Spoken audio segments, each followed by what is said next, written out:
Welcome, curious minds, to the Deep Dive. Hello there. This is the show where we take a monumental stack of sources. Sometimes it's a whole library, sometimes just one really dense entry. And we meticulously pull out those essential nuggets of knowledge. That's right. Our whole aim is to give you that vital shortcut to being truly well-informed. We're talking surprising facts, maybe a little humor, just enough to keep you totally hooked. And today, we're definitely not just scratching the surface. We are, plunging headfirst into a universe absolutely steeped in shadows, pervasive secrets, and that relentless, sometimes frustrating pursuit of hidden truth. Yeah, get ready. Get ready to have your understanding of a true sci-fi phenomenon taken, well, way beyond just the surface-level facts. And today, we're zooming right in on a really pivotal moment in that universe. The 1998 cinematic expansion, The X-Files. Fight the future. Big one. Huge.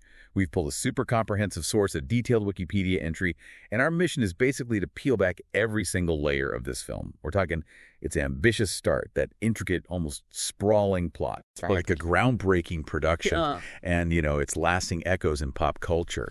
We really want to make sure you walk away with a richer, deeper understanding of this key movie, giving you those aha moments, but without the information overload.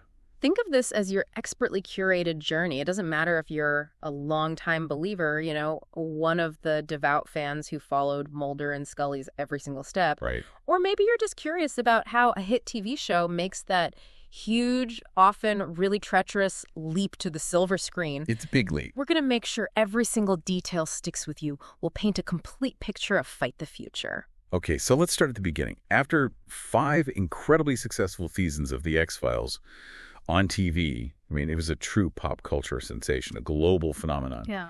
It really begs the question, why a movie? Yeah. What specifically was it about the TV format that Chris Carter, the creator, felt was like holding the narrative back? What could a feature film offer that the small screen just couldn't quite achieve? That's really the crucial starting point, isn't it?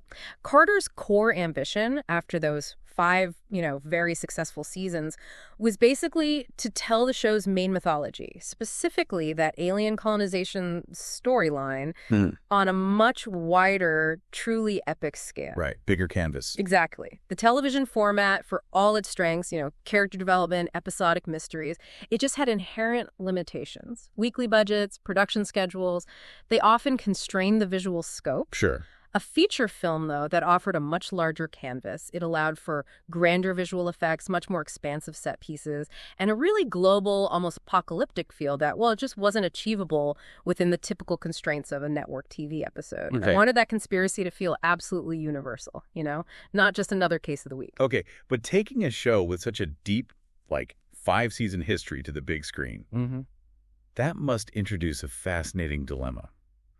What was Chris Carter's main worry in creating a story that could thrill the loyal fans and pull in totally new viewers? Yeah, that's the million-dollar question. How do you make a narrative that stands alone, that doesn't demand you've watched 100+ episodes to even understand the stakes? That sounds like a huge challenge. It absolutely was. It was the tightrope walk they really had to perform. The film couldn't alienate its massive core audience, right? Yeah. The ones who understood every little nuance of the syndicate, the black oil, the whole colonization plot. You can't lose them. Exactly. But it also couldn't rely only on their prior knowledge. Otherwise, it just wouldn't attract that wider theatrical audience you need for, box office success. Makes sense. So this meant striking a very, very delicate strategic balance.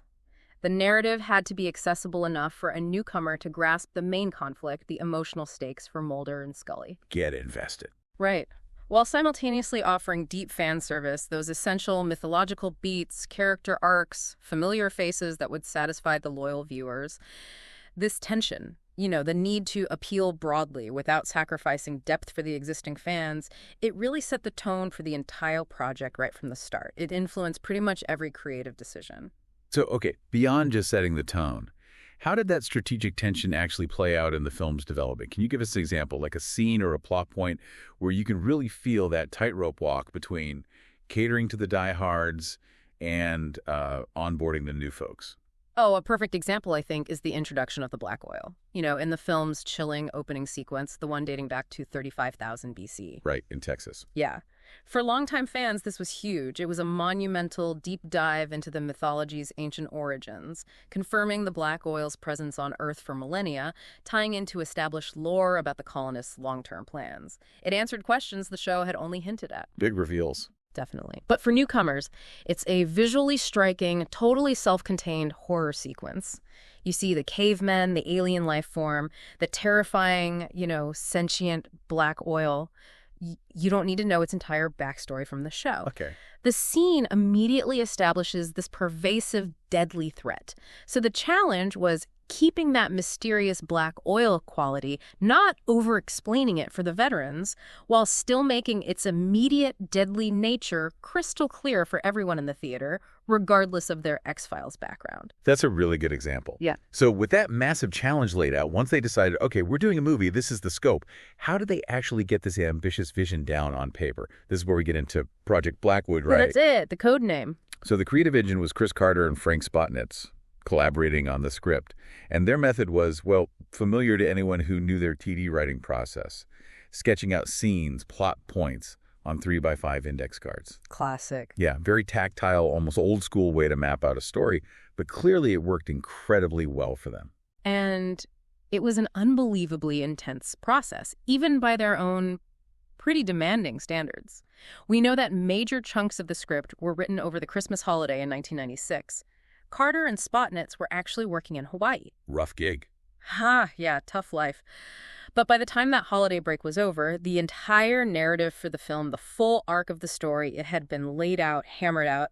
Carter then took on the job of finishing the actual screenplay. Famously, he wrote about half of that substantial 124-page script in just 10 days when he got back. 10 days for half a movie script. That's astonishing, that pace. It really is. It showcases their deep, deep understanding of the material and just their creative synergy. They were just locked in. And what's maybe even more telling is how the studio reacted. Yeah. Fox got those initial, 90 pages of the screenplay? Something like that, yeah. And they were so confident that they actually provided a budget and started production plans before the film even had an official green light. What does that level of upfront backing really signify for a project this big? That wasn't just mild interest. That was full throttle commitment from day one. It truly signifies a really rare level of trust from the studio, especially given how secret the whole project was. They saw the potential not just as, a continuation of a hit show, but as a major cinematic event in its own right. Right. And speaking of trust, or maybe the lack thereof, this is where it gets really interesting from a secrecy perspective. The filmmakers went to pretty extreme lengths to protect the film's plot, the details.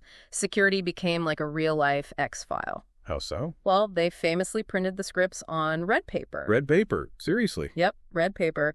To prevent photocopying. It's a very clever kind of old-school method. Red ink on red paper basically makes it unreadable if you try to copy it in black and white. Wow. It just speaks volumes about how much they valued protecting those plot details. That's straight out of a spy thriller, isn't it? Printing scripts on red paper. I can just imagine someone try to sneak a peek or leak it and just get nothing. Exactly. Brilliant low-tech security. It really highlights how serious they were about keeping the film's secrets, almost like the studio itself was part of the conspiracy. And beyond that, they also deliberately leaked disinformation to the media, right? To throw off speculation, add another layer to the real-world mystery. They did. And then there was Project Blackwood, the codename itself. That added another layer of intrigue. Fans, of course, immediately latched onto it, speculating endlessly about what it could possibly mean. Oh, look at that. It even ironically showed up on fire trucks in a North Texas scene labeled Blackwood County. No way. Yeah. But Frank Spotnitz later revealed that the name actually held no particular significance. Oh, come on. That is such a classic X-Files misdirection, right? Yeah. It just adds to the whole mystique. Yeah. The expectation of hidden meaning, even when there isn't any, that's such a testament to the world Chris Carter built. Totally. It's part of the fun. Okay, so the script's taking shape, the studio's fully committed.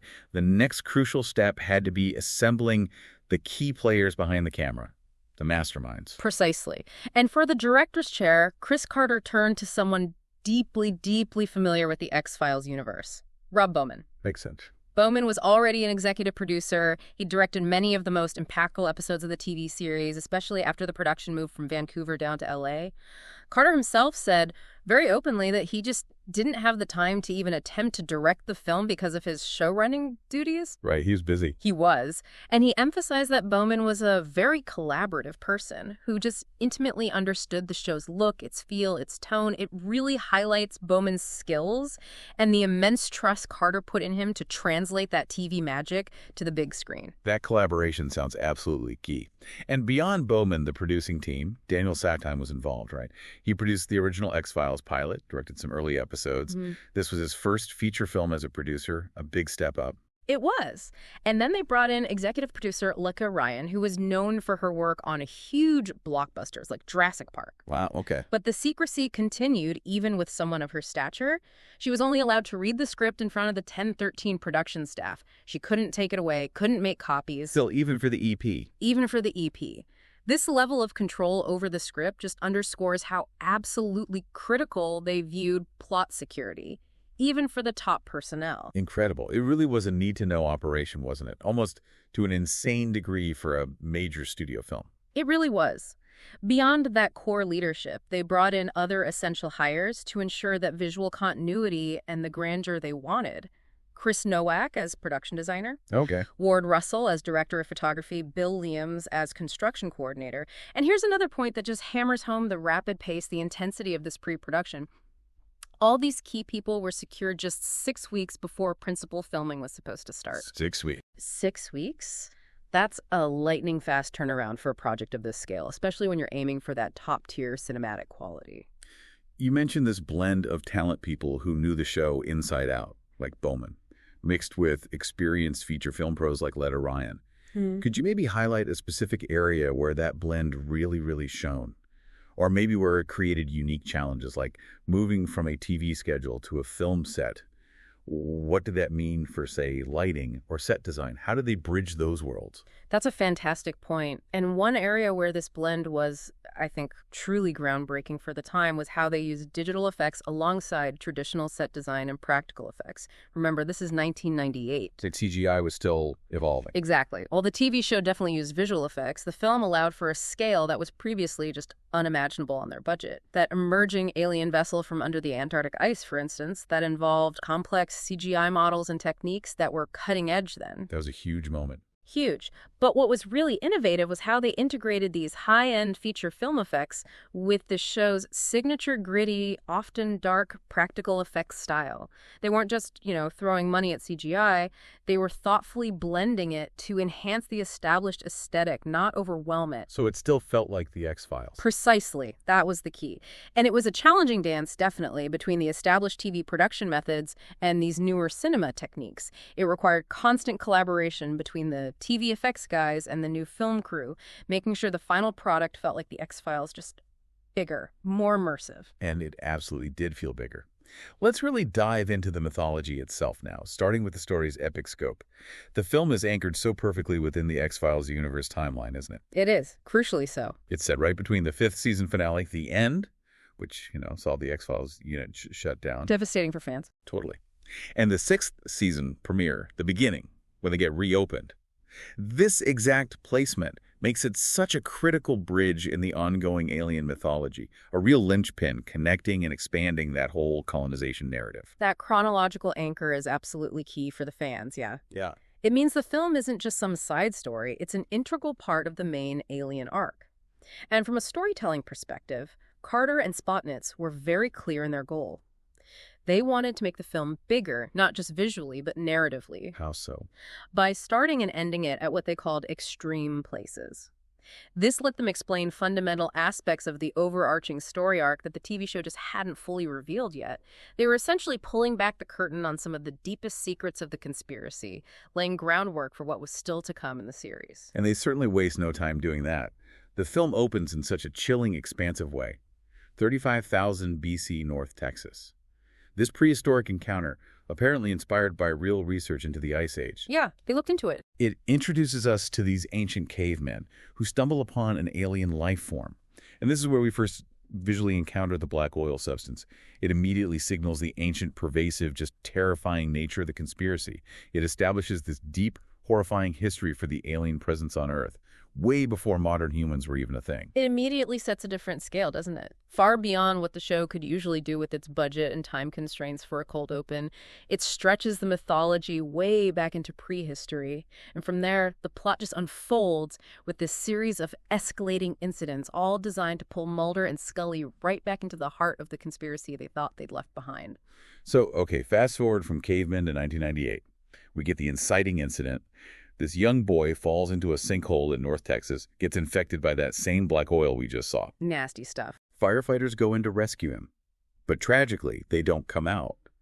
Then, this team of mysterious guys in hazmat suits, clearly not your standard emergency crew, shows up, extracts the bodies, and the immediate chilling cover-up begins.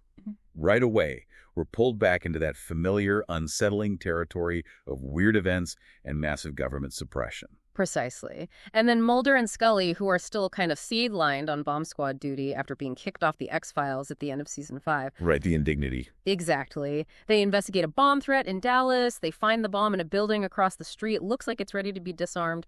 But the really chilling part is when they realize the special agent in charge, Darius Michaud, who's supposedly there to disarm it, he just waits for it to detonate. Oh, my God. And the victims, they were already dead. Uh-oh. A horrifying detail confirming that something much deeper, much more sinister is going on. Not just a bomb threat, but a staged event to hide something else entirely. And this staged bombing leads us to a key new character, Martin Landau's character, the paranoid doctor Alvin Kurzweil. Great casting there. He grabs Mulder, basically confirms the bombing was staged to hide the real cause of death, some kind of rapidly spreading alien virus, not the explosion. At the same time, Scully's at the morgue, and she finds actual physical evidence of an alien virus in one of the victims' bodies, making her question the official story. Science doesn't lie. Exactly. And then we cut to Dr. Ben Braunschweig showing the cigarette-smoking man, one of the firefighters, who's clearly suffering. There's a gestating alien organism visible inside him. Horrifying visual. The smoking man, just cold as ice, orders a vaccine to be tested. But when it fails, Braunschweig is just ruthlessly killed. This whole sequence just ramps up the immediate deadly danger of this alien threat, how fast it spreads, and the ruthless lengths the syndicate, this shadowy global cabal embedded in governments, will go to contain and control it, even at horrific human cost. The stakes are immediately sky high. It shows how pervasive, how dangerous this alien presence is, and how absolute the syndicate's control seems to be. So Mulder and Scully's investigation then leads them from the site of that original hole, which has been hastily, suspiciously turned into a playground, Hovering tracks. to a train carrying these weird white gasoline tankers, and eventually that leads them to 2 enormous glowing domes hidden out in a cornfield. It's such a classic X-Files sequence, right? Following breadcrumbs to a terrifying revelation. Totally. Inside the domes, these grates open up, and swarms of bees, black oil-carrying bees, emerge, just overwhelming them. And their subsequent chase by black helicopters just heightens that sense of a vast, relentless conspiracy and this undeniable alien presence closing right in on them. And then comes that absolutely pivotal moment, a real personal nightmare for Mulder. Scully gets stung by one of those bees. Oh, the tension? She falls unconscious, and she's abducted by an ambulance driver who just callously shoots Mulder in the process. Scully's taken to some mysterious isolation unit, loaded onto a plane, leaving Mulder desperate, frantic, wounded, and alone to try and find her. Mulder, though, even though he's wounded, makes this harrowing escape from the hospital, and he gets some timely, always welcome help from the lone gunman. Yeah, from gun? And Assistant Director Skinner, who are still his steadfast allies, even with the X-Files closed. He then has this encounter with a former adversary, the very enigmatic, well-manicured man, a key syndicate member. John Neville. So good. And surprisingly, he gives Mulder Scully's location and, crucially, the vital vaccine that could actually save her life. This is a monumental turning point. It highlights the complex loyalties, the internal divisions, the betrayals within the syndicate itself. Not everyone is on the same deadly page. Right, there are factions. Exactly. And the well-manicured man's subsequent shocking suicide by car bomb, orchestrated to stop his betrayal from being discovered by the more ruthless elements of his organization, it just underscores the incredibly high stakes, the deadly consequences for anyone who dares to cross this shadowy group. And this all leads to the film's massive climax. Mm-hmm. About 48 hours later, Mulder, guided by the well-manicured man's intel, finds Scully. And where does he find her? in this stunning, huge underground structure in Antarctica. Visually incredible. This place isn't just some hidden base. It's filled with countless humans suspended in these vast ice-like enclosures. They look like they're being preserved or maybe incubated. Chilling. He breaks Scully's confinement, uses the vaccine, revives her, but doing that inadvertently disrupts the connected systems. And the cocooned aliens start trying to escape their frozen slumber. Chaos erupts. And the visual payoff is just immense. Truly cinematic. An alien vessel dramatically emerges from beneath the ice, ascends into the sky. It's the ultimate, undeniable confirmation of the whole extraterrestrial mythology. Yeah. A huge cathartic moment for fans seeing the truth revealed on such a grand, undeniable scale. It really is the moment where the full scale of the alien presence, the colonization plot, is just laid bare for the audience, but the struggle, as we always know with the X-Files, is far from over. Never is. Back in Washington, Scully's testimony before this official hearing is, well, predictably disregarded, covered up. The crucial evidence they gathered back in Texas is destroyed, meticulously erased. Of course it is. In a really poignant moment, she hands over the only remaining tangible proof they have, the bee that stung her, to the hearing moderator. And she pointedly says the FBI has no unit qualified to investigate this kind of evidence. Yeah. The immediate cover-up articles that appear in newspapers just solidify the conspiracy's total control over public information. Her resolute statement to Mulder later, "If I quit now, they win," it perfectly sets up the next chapter. It underscores their unwavering commitment to finding the truth no matter what. Gives you chills. And just to drive home that the fight is absolutely not over, that chilling final scene shows the cigarette-smoking man warning Conrad Strahold, the mysterious head of the syndicate over in Tunisia, Right, the big boss. revealing that the X-Files unit has been reopened. It leaves you, the viewer, with that chilling understanding that the truth is still out there, still elusive, and the battle for it is very much ongoing. Incredible. So, okay, beyond that intricate, sprawling plot, the film brought back all the beloved core actors. That was so important, ensuring that sense of familiarity, that continuity for the fans. Absolutely essential. We had David Duchovny as Fox Mulder, Gillian Anderson as Dana Scully, Mitch Pileggi as Walter Skinner, William B. Davis as the iconic cigarette-smoking man, John Neville as the well-manicured man, and, of course, the fan-favorite lone gunman. Gotta have the gunman. It really felt like a family reunion on the big screen, didn't it? A bit of comfort amidst all the escalating conspiracy and horror. It certainly did. But what's really fascinating here is that the film deliberately broke from a long-standing casting tradition of Chris Carter's for the TV series. How so? Well, for the show, he purposely cast virtually unknown actors almost all the time. His belief was, quote, "As soon as you put in an actor whose face is very recognizable, you've got a situation that works against the reality of the show."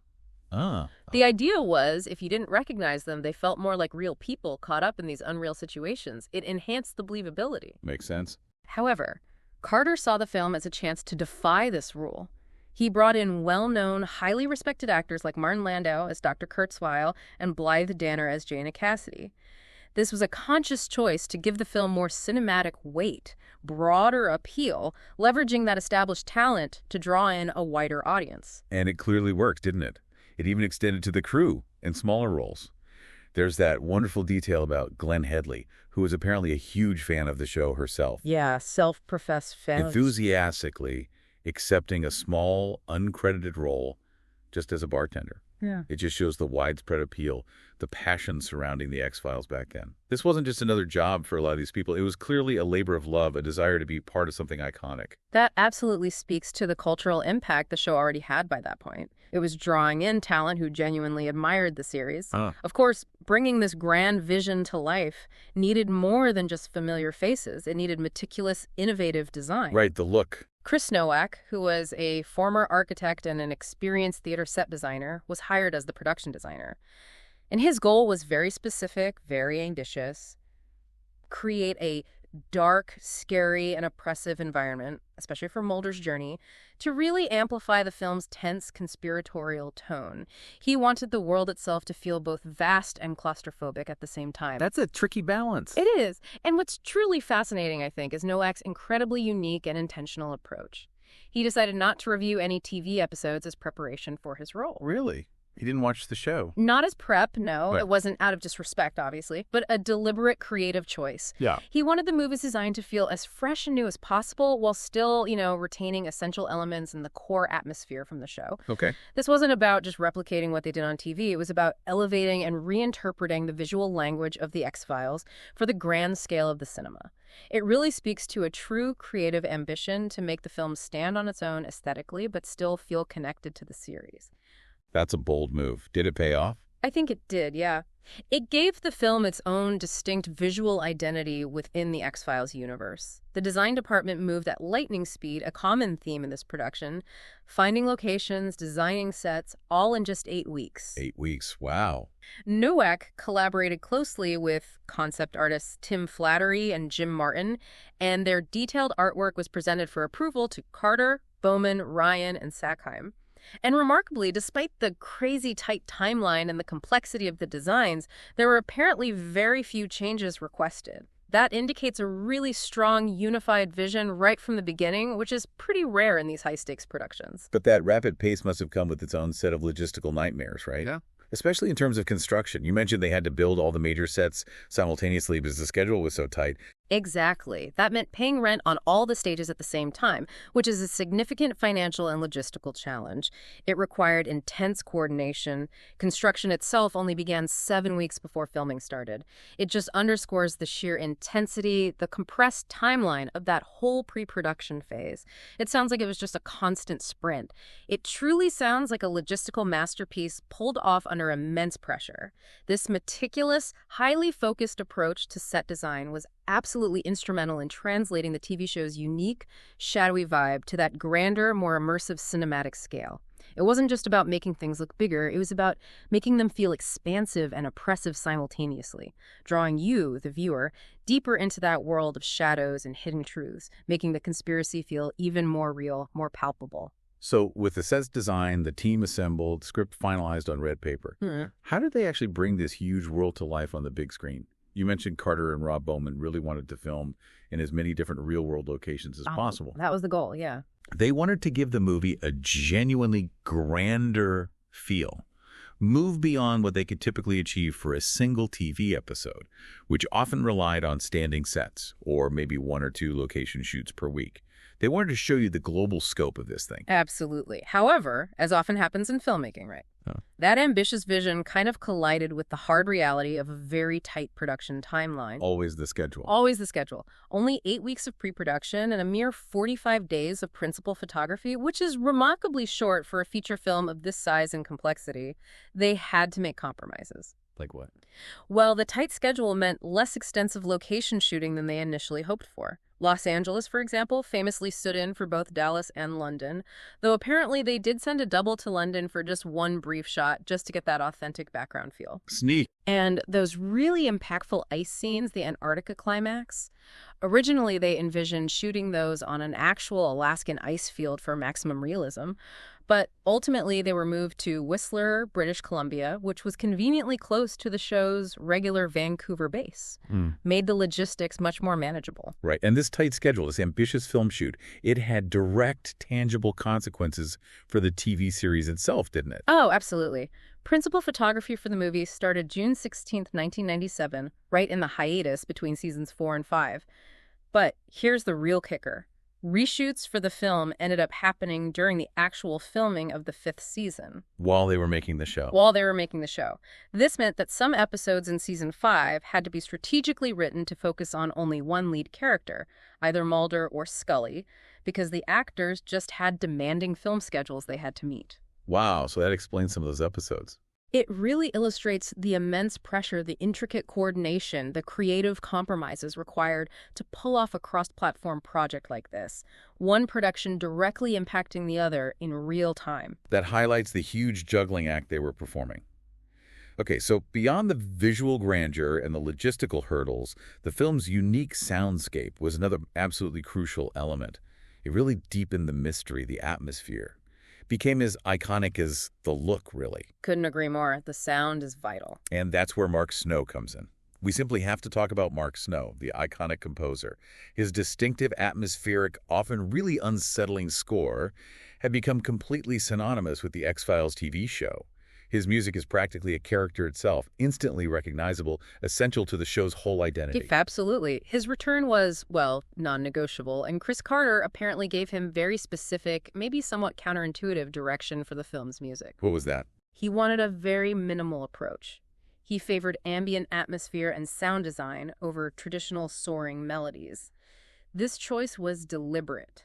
It was aimed at creating this distinctive, immersive auditory experience that reinforced the film's mysterious, often unsettling tone rather than guiding you with big, obvious musical cues. So less is more. Exactly. It kind of forces you to lean in, to listen more intently, to feel the dread, the quiet conspiracy building. And what's really fascinating is how Mark Snow achieved that remarkable sense of scope and grandeur within that minimal framework. How did he do that? Well, he did it by mixing his signature electronic music, the stuff that gave the show its distinctive, ethereal sound, with an 85-member orchestra. A full orchestra. A full orchestra. This was a significant first in the history of the X-Files franchise. Bringing in a live orchestra was a major upgrade in production value for the film. It gave it that truly cinematic, expansive sound that felt grand without losing its signature mystery. It really elevated the whole soundscape from TV to film, didn't it? Yeah. Added this rich textural layer. It absolutely did.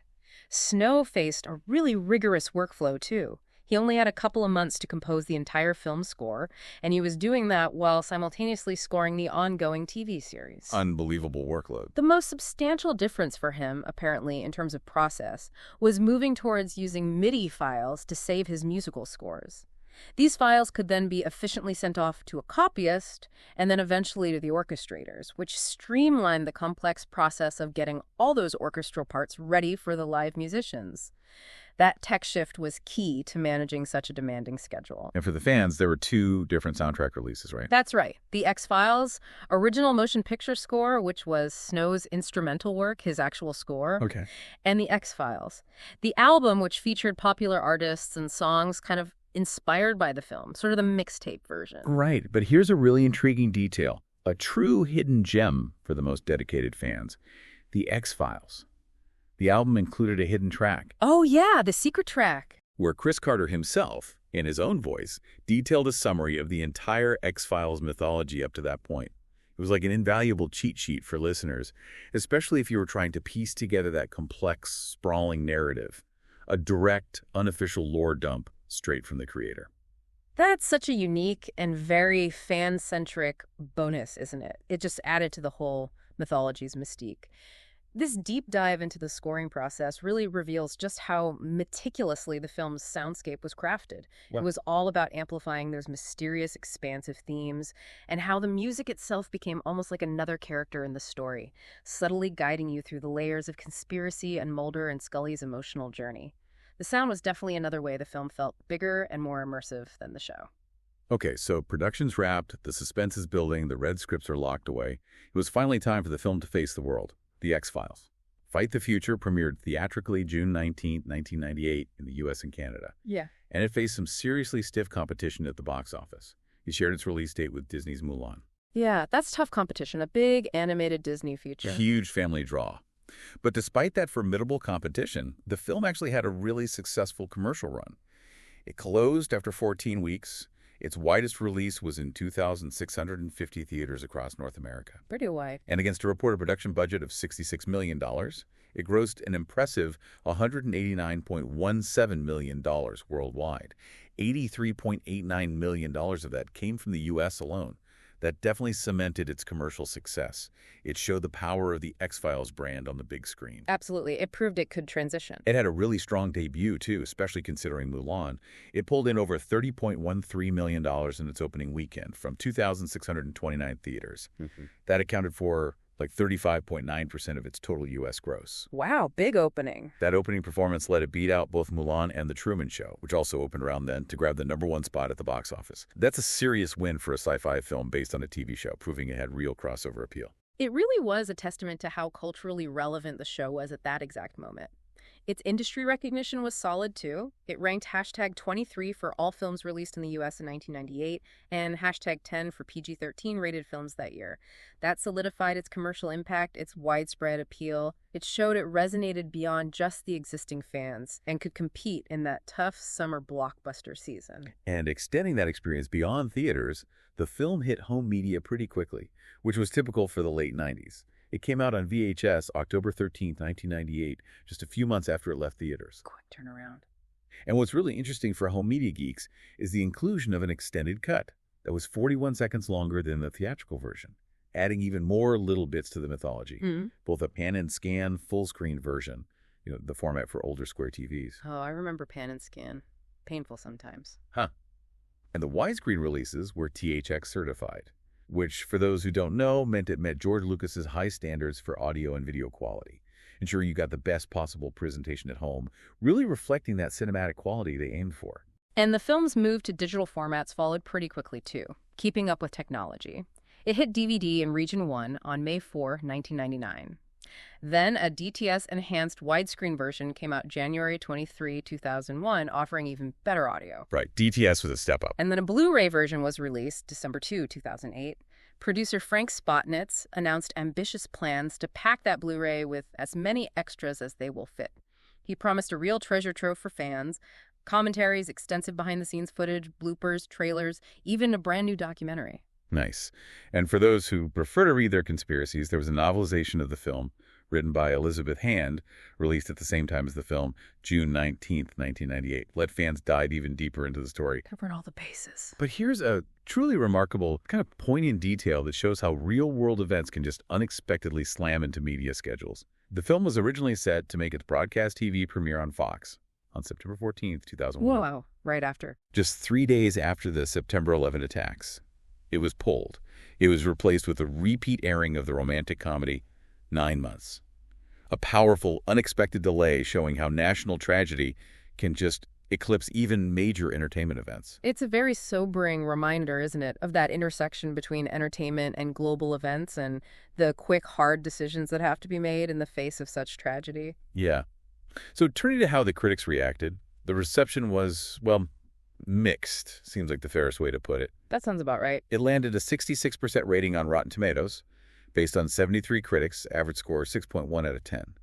The consensus there noted that, quote, results may vary for newcomers, but fans of the series will enjoy its big screen transition. Captures that split, yeah. Metacritic scored it 60 out of 100, based on 23 critics, again indicating generally favorable, but not, overwhelmingly glowing reviews. CinemaScore audiences, though the people actually buying tickets opening weekend, they gave it an A. That suggests a pretty strong positive reaction from general moviegoers. Interesting difference between critics and audiences sometimes. It's fascinating to see that split. Some critics praised the cinematic scope, definitely. But others, like Joyce Millman at Salon, felt it was essentially a 2-hour episode of the show. Why do you think that particular criticism resonated with some viewers? And what does it tell us about that inherent challenge of adapting a long-running series into just one film? That's a really crucial point, and I think it speaks directly to different audience expectations. For the devoted fans, yeah, maybe it was like an extended episode, a deeply satisfying, larger-than-life continuation of the story they absolutely loved. That was a plus for them. Right. More X-Files. Exactly. But for a broader film audience, the expectation for a movie is often a more self-contained narrative, right? A distinct arc that resolves its core conflict within those 2 hours. The X-Files film, by its very design, was meant to be a bridge in an ongoing story. It connects season 5 and 6. Precisely. While it had a clear beginning, middle, and that thrilling climax in Antarctica, it consciously left a lot of threads open for the TV series to pick up later. This format, while incredibly satisfying for the devout, could feel a bit unsatisfying, maybe, to someone looking for a definitive single-film experience, especially if they weren't already steeped in the mythology. It just highlighted that inherent tension, being a standalone movie versus being part of a much larger continuum. Yeah, that makes perfect sense. But there was definitely plenty of praise, too. Roger Ebert, a giant of film criticism, gave it 3 out of 4 stars. And he had this perceptive take. As pure movie, The X-Files more or less works. As a story, it needs a sequel, a prequel, and cliff notes, which really speaks to both its potential and its inherent complexity. That's Ebert nailing it, yeah. Gene Siskel, his counterpart, also gave it 3 out of 4 stars and offered a huge compliment. He said he was so intrigued by the characters and the plot that he was, quote, now seriously tempted to watch the TV show. That's a massive win, right? Attracting new viewers, converting them into potential fans. Absolutely. That's kind of the holy grail for a film adaptation like this. Tim Goodman at the San Francisco Examiner affirmed that the film did answer a core question for fans. Is the government conspiring to keep the truth about extraterrestrials from the public? You bet. Huh. Straightforward. Michael O'Sullivan at the Washington Post called it stylish, scary, sardonically funny, and at times just plain gross, capturing that unique X-Files tone.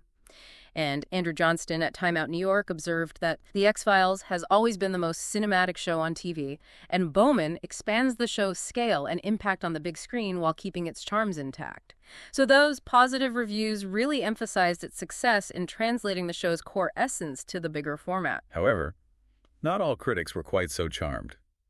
Beyond Joyce Millman's 2-hour episode point, Kenneth Turan at the Los Angeles Times felt it relied too much on the series' mythology, making it tough for newcomers to follow, echoing that core challenge we keep coming back to. And Janet Maslin at the New York Times was pretty negative. She found it uneventful and even kind of scorned the whole hush-hush atmosphere during its production, which ironically was a key part of its marketing and mystique, but she clearly just found it irritating. Interesting take. Todd McCarthy at Variety remarked that the film's scope was, quote, beyond TV size but remain rather underwhelming by feature standards, suggesting it didn't quite reach the cinematic grandeur he expected from a big-budget summer movie. This whole range of opinions really illustrates those inherent challenges, doesn't it? Translating a beloved TV show to the big screen, how do you satisfy the devoted fans who know every single nuance and attract a new, wider audience without alienating either group? It's such a tricky balancing act. Very few adaptations ever really perfect it. It certainly is. And this film wasn't actually the end of Mulder and Scully's cinematic journey, was it? No, it wasn't. It spawned a sequel, The X-Files, I Want to Believe, which arrived a whole decade later, in 2008. That was 6 years after the original TV series had finished its initial 9-season run. However, that sequel had a comparatively lower box office gross, about $68 million worldwide, significantly less than the first film. And it also had a lower approval rating on Rotten Tomatoes. It indicates a reduced commercial and critical impact. Maybe some of that initial momentum, that widespread cultural buzz, had faded a bit in the intervening years. And perhaps fans weren't quite as universally eager for a non-mythology-focused film. That's a good point. Interestingly, Chris Carter actually had initial plans for a third film in this series. He announced that if I Want to Believe was successful, he intended to propose a third movie that would return to the series' core alien mythology, specifically focusing on the alien invasion foretold to happen in December 2012. Ah, the 2012 date. Right, tying directly into the show's established lore, a date that held huge significance for fans. It really would have been the ultimate culmination for many, wrapping up that long-running storyline. But, as we know, no third film ever materialized to meet that 2012 deadline, leaving many fans still waiting for that definitive conclusion to the colonization arc. Instead, the television series itself was revived in 2016 for 2 limited event seasons. The revival season. Yeah, providing a different path for the continuation of Mulder and Scully's story, allowing the narrative to evolve and find new life back on the small screen again. It really demonstrates the dynamic, evolving nature of these long-running franchises, doesn't it? Creators are constantly exploring different mediums, different approaches to continue their narratives, and address the enduring expectations of their fan bases, whether it's through films, revivals, comics, whatever. The story and that fight for the truth, it always seems to find a way to continue. And what an incredible journey we've just taken on this deep dive. Wow. From the ambitious start of a beloved TV show leaping into cinema, through that meticulously crafted plot filled with ancient conspiracies, terrifying alien encounters, to its complex, groundbreaking production behind the scenes, and its enduring, if maybe sometimes debated, legacy in pop culture. You, the listener, now possess a truly comprehensive understanding of the X-Files film, Fight the Future. You've really gone beyond just the surface-level facts to grasp the why and the how behind its creation and its impact. Yeah. From those specific little details like the red scripts and the hidden soundtrack tracks, all the way to its global box office success and that divided critical reception. You are now absolutely well-equipped to discuss its pivotal place in the whole X-Files universe. And as the film ends, with the X-Files unit reopened, the threat of alien colonization still ominously looming, we're left with Scully's determined, defiant statement. If I quit now, they win. Such a powerful line. This constant struggle against hidden truth, against the powerful forces trying to suppress them. Yeah. It really makes you wonder, what does that mean for our own relationship with information, with trust in institutions today? It really does raise an important kind of lingering question, doesn't it? Does the truth really always need to be fought for? Does it have to be uncovered through constant struggle and risk? Or can it sometimes just be found, maybe lying in plain sight if we only choose to look and, well, believe? And what does winning even look like in the face of such overwhelming unseen conspiracies anyway? It's a thought that truly sticks with you, I think, long after the credits roll and this deep dive concludes. Absolutely.